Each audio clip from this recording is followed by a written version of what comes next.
నమస్కారం city news bulletin కు స్వాగతం. బులెటిన్ లో ముందుగా హెడ్లైన్స్. డిసెంబర్ 17 నుండి అసెంబ్లీ శీతాకాల సమావేశాలు 11, 12, 13 తేదీలలో నరసరావుపేట పురపాలక సంఘ శతాబ్ది ఉత్సవాలు. స్పీకర్ కోడెల వెల్లడి. ఉపాధి హామీ పథకంలో యంత్రాలు వినియోగిస్తే చర్యలు తప్పవు. అధికారులను హెచ్చరించిన పంచాయతీరాజ్ కమిషనర్ రామాంజనేయులు.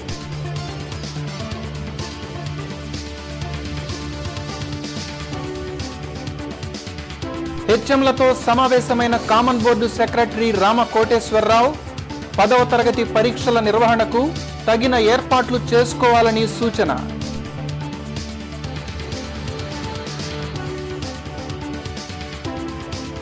కళాశాలల వేళల్లో ఆర్టీసీ బస్సులు నడపాలని విద్యార్థినుల డిమాండ్. అమరావతి రోడ్డులో ఆందోళన, స్పందించిన ఆర్టీసీ అధికారులు.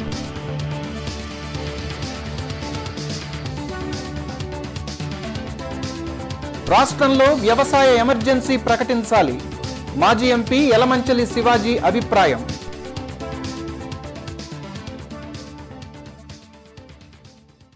డిసెంబర్ 17 నుండి 22వ తేదీ వరకు అసెంబ్లీ శీతాకాల సమావేశాలు నిర్వహిస్తున్నట్లు స్పీకర్ కోడెల శివప్రసాదరావు ప్రకటించారు. అదేవిధంగా ఇందిరమ్మ ఇళ్ల నిర్మాణంలో అక్రమాలపై విచారణ జరిపి బాధ్యులైన వారిని కఠినంగా శిక్షిస్తామని స్పీకర్ హెచ్చరించారు. పేదల ఇళ్ల నిర్మాణంలో జరిగిన అక్రమాలపై సమగ్ర విచారణ జరిపిస్తున్నట్లు అసెంబ్లీ స్పీకర్ కోడెల శివప్రసాదరావు చెప్పారు. ఐబీలో ఆయన మీడియాతో మాట్లాడారు. గత ప్రభుత్వంలో జరిగిన అక్రమాలను వెలికితీసి బాధ్యులైన వారిని కఠినంగా శిక్షిస్తామని స్పీకర్ హెచ్చరించారు.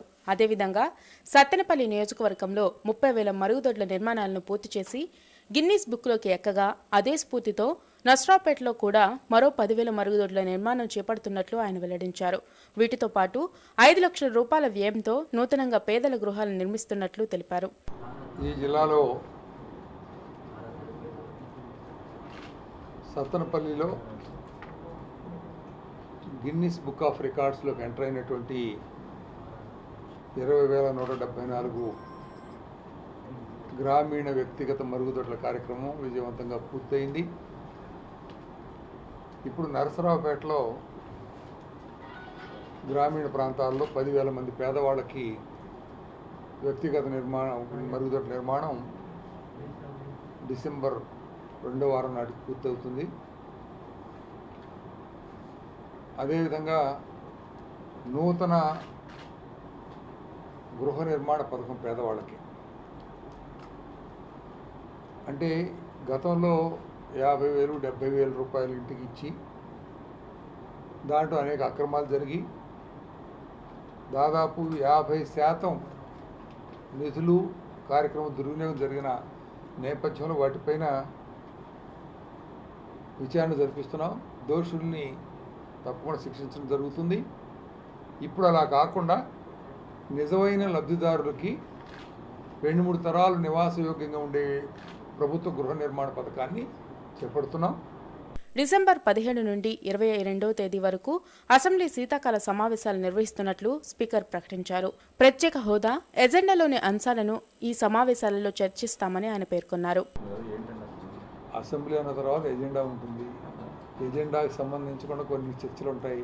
ఏం జరుగుతుందో చూద్దాం. అసెంబ్లీని మాత్రం 17 నుంచి 22 వరకు జరుగుతుంది. Central government special status that will be ఎజెండాలో డిస్కషన్ వస్తుంది కదా. నేను దాని గురించి మాట్లాడను కదా. వచ్చినప్పుడు చర్చలు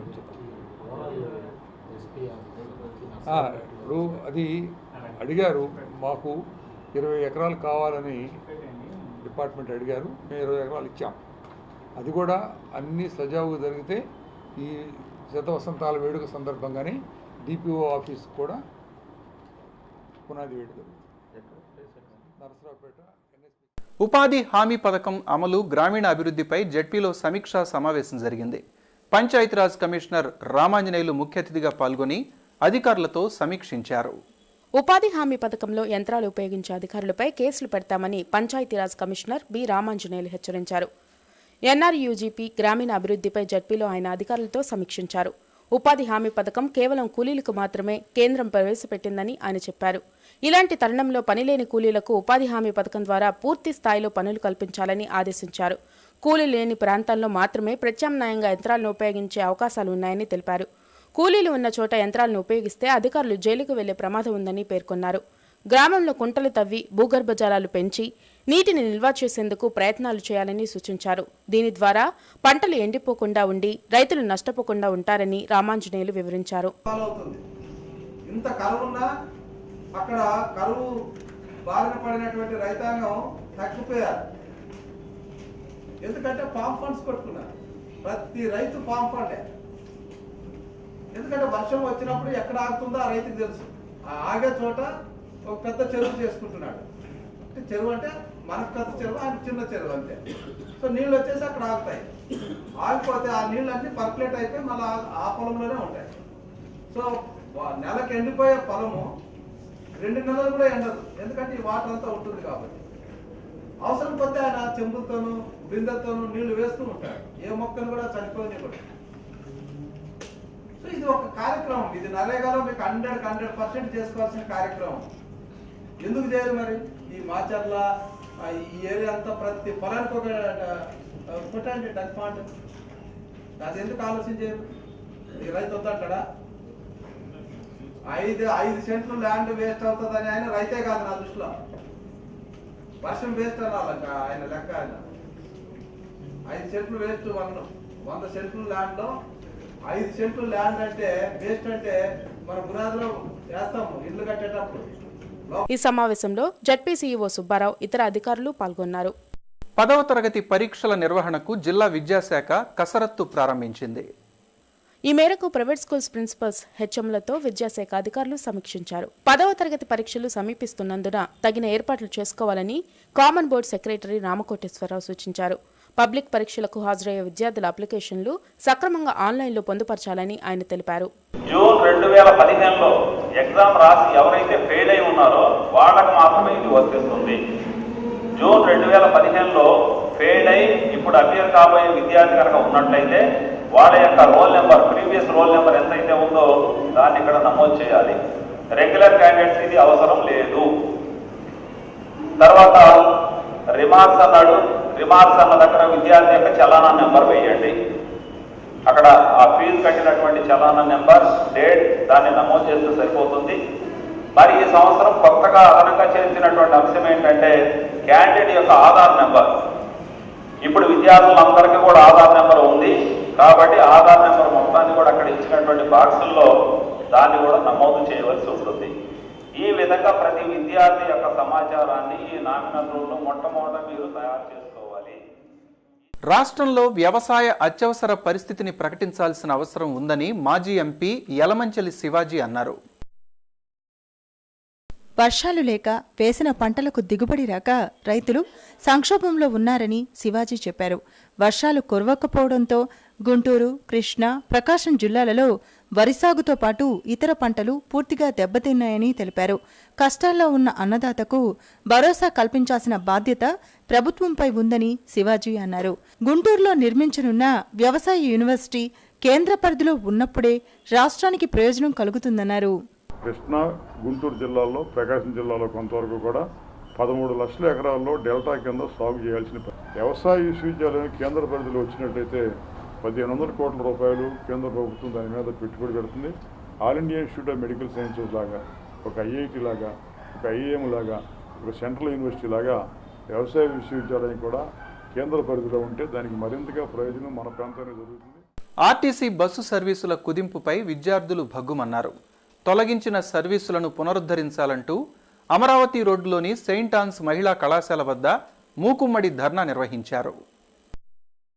అమరావతి రోడ్లో ఆర్టీసీ బస్సులు కరువై అల్లాడుతున్నామని వివిధ కళాశాలలకు చెందిన విద్యార్థులు వాపోయారు. శుక్రవారం అమరావతి రోడ్లోని సెయింట్ ఆన్స్ కళాశాల వద్ద సెయింట్ మేరీస్, జేకేసీ, చలపతి తదితర విద్యాసంస్థలకు చెందిన విద్యార్థులు ధర్నా నిర్వహించారు.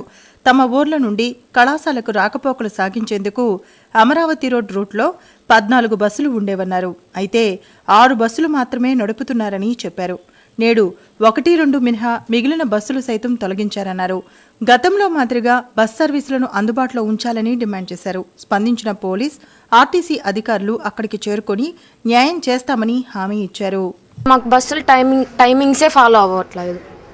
మార్నింగ్ బస్సెస్ వచ్చినా ఆ బస్సెస్ చూసి మేము ఆటోకి వెళ్ళాల్సి వస్తుంది. అంత రష్గా వస్తున్నాయి. లాస్ట్ స్టెప్ మీద బస్సులో నుంచొని రావాల్సి వస్తుంది. ఆ బస్సులో కాలు తొక్కోవటం అవన్నీ అసలు ఎంత హారబుల్గా ఉన్నాయంటే అలా ఉన్నాయి. అంత రష్గా వస్తున్నాయి బస్సులు. సో క్రోసూరు నుంచి గుంటూరు వెళ్ళే కాలేజెస్ ప్రతి ఒక్కరు స్టూడెంట్స్ లేట్గానే వెళ్తున్నారు. సో కాలేజీ బస్సులు ఏది ఆర్డినరీ బస్సెస్ లేవు. ఇంతకుముందు 14 బస్సులు ఉంటే ఇప్పుడు 6 బస్సులే ఉన్నాయి. ఆ 6 కూడా 3 months నుంచి తీసేశారు. సో ఓన్లీ ఒక్క బస్సు ఉంది, అచ్చంపేట బస్సు. దాంట్లో 205 members స్టూడెంట్స్ ఉంటున్నారు, మళ్ళీ ప్యాసింజర్స్ ఉంటున్నారు. మేము ఇంకెలా ప్రతి ఒక్కళ్ళు ఆటోలకి వెళ్తున్నాం. అదే అంటే ఆటో వాళ్ళని తిడుతున్నారు. ఎందుకు బస్సు టైమింగ్స్ రావట్లేదు, మేము ఎక్కట్లేదు, అసలు ఆపట్లేదు ఎక్కడ కూడా. సెంటర్లో ఎక్కితే 2 minutes తీసుకొచ్చి ముందు పెడుతున్నారు. ఈ 2 minutesలో 25 members డ్రైవర్లు కండక్టర్లు చెప్పినా కానీ వినట్లేదు. పిచ్చగా న్యూసెన్స్ క్రియేట్ చేస్తున్నారు. సాంగ్స్ పెట్టడం, పెద్దగా అరవటం, ఇట్లాంటివి అరవకూడదు, చేయకూడదు. మీరు యాక్షన్ తీసుకుంటే బాగుంటుంది. టైంకి బస్సులు రావాలి. మాకు 9కి కాలేజ్ ఉంది. 8 to 9కి మేము కాలేజ్లో ఉండాలి. మాకు ఆ మధ్యలో బస్సులు రావాలి. డ్రైవర్ కూడా రెస్పెక్టివ్గా మాట్లాడాలి. అన్ని స్టాప్స్లో బస్సులు ఆపాలి, బస్సులు ఎక్కించుకోవాలి. అందరు ఎక్కేదాకా ఉండాలి. ముందు లేడీస్కి ప్రిఫరెన్స్ ఇవ్వాలి, నెక్స్ట్ జెంట్స్. దయచేసి first of all conductors and drivers respect ఇచ్చి మాట్లాడండి. ఎన్నిసార్లు అండి, మంత్ పాస్కి వెళ్తాండి, మంత్ బస్ పాస్కి వెళ్తాండి. మేనేజర్ గారిని అడుగుతుంటే 1000 ఉన్నాయి కూడా తీసేస్తాం, మీరేం చేస్తారు అని అడుగుతున్నారు సార్. కానీ చదువులు మానేసేయండి అంటే వాళ్ళ బస్సులు అయితే మేము చదువులు మానేయాలా? సేంద్రియ ఉత్పత్తుల వాడకం ద్వారా ఆరోగ్యాన్ని కాపాడుకోవచ్చని కమ్మజన సేవా సమితి సెక్రటరీ సామినేని కోటేశ్వరరావు అన్నారు. పంట ఉత్పత్తుల్లో అధిక శాతం పురుగుమందులు వాడకం వల్ల ప్రజలు వివిధ రకాల రోగాలతో బాధపడుతున్నారని చెప్పారు. సేంద్రియ సేద్యంపై ప్రజల్లో అవగాహన కలిగించేందుకు ఈ నెల 15న గార్డెన్స్లోని కమ్మ హాస్టల్లో కార్యక్రమాన్ని నిర్వహిస్తున్నట్లు వివరించారు. ఆర్గానిక్ ఫుడ్ క్లబ్ను ఏర్పాటు చేసి సేంద్రియ ఉత్పత్తులను సాగు చేసేందుకు కార్యాచరణను రూపొందించినట్లు కోటేశ్వరరావు తెలిపారు. సేంద్రియ వ్యవసాయం అంటే పురాతన పద్ధతుల్లో మన పెద్దలు వ్యవసాయం చేసినటువంటి ఆ కాలం ఏదైతే ఉందో అదే సేంద్రియ వ్యవసాయం. 15/11/2015 అంటే ఆదివారం ఉదయం 9:30 కమ్మజన సేవా సమితిలో పెద్ద సమావేశం ఏర్పాటు చేయడం జరిగింది. తొలగించిన పల్లె వెలుగు బస్సులను పునరుద్ధరించాలని కోరుతూ ఈరోజు బస్టాండ్లో ఆర్టీసీ కార్మికులు ఆందోళన నిర్వహించారు. నేషనల్ మజ్దూర్ యూనియన్ ఆధ్వర్యాన ఈ ఆందోళన కార్యక్రమం జరిగింది. సేవా దృక్పథంతో నడపాల్సిన పల్లె వెలుగు బస్సులను వ్యాపార దృక్పథంతో రద్దు చేయడం యాజమాన్యానికి తగదని ఎన్ఎంయు రీజనల్ కార్యదర్శి నరసింహారావు హితవు పలికారు. బస్టాండ్ వద్ద ఆర్టీసీ కార్మికులు నిర్వహించిన ధర్నాలో ఆయన మాట్లాడారు. నష్టాల సాకుతో తొలగించిన పల్లె వెలుగు బస్సు సర్వీసులను తిరిగి ప్రారంభించాలన్నారు. అలాగే కార్మికుల, రిటైర్ ఉద్యోగుల సమస్యలను పరిష్కరించాలన్నారు. శిక్షణ పేరుతో కార్మికులను ఇబ్బందులకు గురి చేయడం క్రింది స్థాయి అధికారులకు తగదని నరసింహారావు పేర్కొన్నారు. తగ్గించినటువంటి పల్లె వెలుగు బస్సులన్నింటినీ కూడా మళ్ళీ పునరుద్ధరించాలి అని చెప్పి మేము డిమాండ్ చేస్తా ఉన్నాం. తద్వారా యాక్సిడెంట్లని నివారించాలి అని చెప్పి మేము డిమాండ్ చేస్తా ఉన్నాం. ప్రజల ప్రాణాలను కాపాడాలని చెప్పి మేము డిమాండ్ చేస్తా ఉన్నటువంటి పరిస్థితి ఉంది. మీరు ఏదైతే పల్లె వెలుగు బస్సులను తగ్గిస్తూ ఉన్నారో నష్టాల పేరుతోటి ఈ సంస్థ పుట్టిన తర్వాత 80 సంవత్సరాల కాలంలో ఏదో 10-12 సంవత్సరాలు మాత్రమే లాభాల్లో ఉంది తప్పితే సంస్థ పుట్టిన దగ్గర నుంచి నష్టాల్లో ఉన్నది. ఇది సేవా మార్గంలో చూడాల్సిన సంస్థ తప్పితే లాభాల వ్యాపార మార్గంలో చూడాల్సిన సంస్థ కాదు. కాబట్టి దానికి అనుగుణంగా ప్రభుత్వం మీద ఒత్తిడి తీసుకొచ్చి ప్రభుత్వం వైపు నుంచి దీనికి వెసులుబాటు తీసుకురావాలి తప్పితే ప్రయాణికుల్ని, ప్రజల్ని ఇబ్బంది పెట్టేటువంటి పరిస్థితి తీసుకురాకూడదని చెప్పి నేషనల్ మజ్దూర్ యూనియన్గా మేము డిమాండ్ చేస్తా ఉన్నాం. మరికొన్ని వార్తల్లోకి వెళ్లే ముందు ఇప్పుడు ఒక బ్రేక్.